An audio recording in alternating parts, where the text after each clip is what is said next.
Assalamualaikum warahmatullahi wabarakatuh. Halo teman-teman semua, bagaimana nih kabarnya hari ini? Semoga teman-teman semua dalam keadaan sehat walafiat. Perkenalkan, nama saya Uswatun Hasanah dari program studi teknologi pakan ternak. Baik, di video kali ini kita akan belajar mengenai manajemen sumber daya manusia pada pabrik pakan ternak.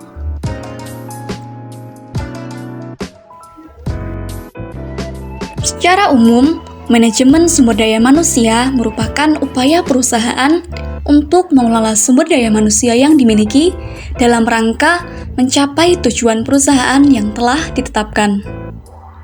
Sumber daya manusia adalah suatu hal yang penting dalam kegiatan usaha apapun karena kualitas dari hal tersebut sangatlah menentukan kinerja dari suatu perusahaan. Dengan demikian, pengelolaan dan pengembangan sumber daya manusia menjadi penentu keberhasilan dalam suatu perusahaan. Selanjutnya yaitu tujuan dilakukannya manajemen sumber daya manusia. Yang pertama yaitu merencanakan sistem kerja yang efektif, memastikan setiap karyawan mendapatkan kesempatan yang sama untuk berkembang. Yang ketiga, memastikan karyawan dapat dinilai dan dihargai atas pencapaiannya. Yang keempat, menjaga kesehatan dan kesejahteraan karyawan. Dan yang terakhir yaitu menjaga lingkungan kerja agar tetap kondusif. Dalam rangka mencapai tujuan organisasi secara efektif dan efisien, manajemen harus difungsikan sepenuhnya pada setiap organisasi.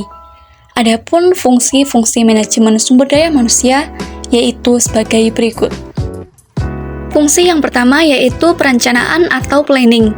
Fungsi perencanaan mencakup bagaimana manajemen menyusun rencana atau program dalam menyediakan karyawan secara efektif dan efisien sesuai kebutuhan dan tujuan perusahaan. Perencanaan merupakan salah satu hal penting yang perlu dibuat untuk setiap usaha dalam rangka mencapai suatu tujuan. Karena seringkali pelaksanaan suatu kegiatan akan mengalami suatu kesulitan dalam mencapai tujuan tanpa adanya perencanaan. Oleh karena itu, rencana harus dibuat agar semua tindakan terarah dan terfokus pada tujuan yang hendak dicapai.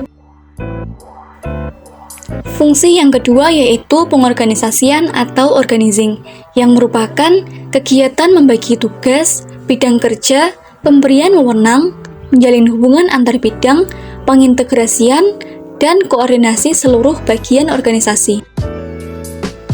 Dalam mengorganisasikan, seorang manajer jelas memerlukan kemampuan memahami sifat pekerjaan dan kualifikasi orang yang harus mengisi jabatan.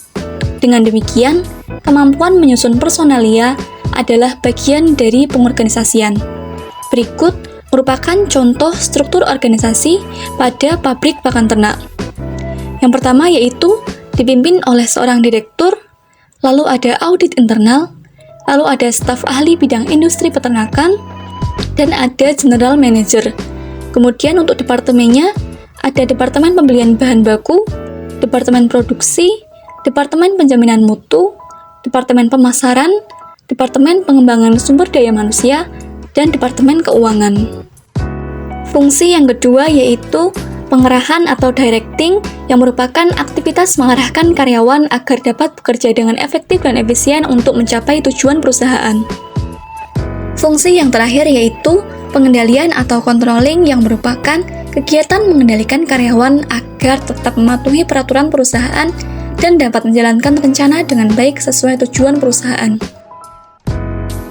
Cara yang dapat dilakukan seorang manajer untuk meningkatkan kinerja karyawan yaitu yang pertama, memenuhi hak karyawan. Yang kedua, evaluasi kerja secara berkala. Yang ketiga, memberikan reward kepada karyawan berprestasi. Yang keempat, memberikan punishment untuk karyawan yang bermasalah. Yang kelima yaitu memberikan pelatihan. Dan yang terakhir yaitu memberikan jenjang karir. Sekian materi yang dapat saya sampaikan. Apabila terdapat banyak kesalahan, saya mohon maaf. Thank you for your attention. Wassalamualaikum warahmatullahi wabarakatuh.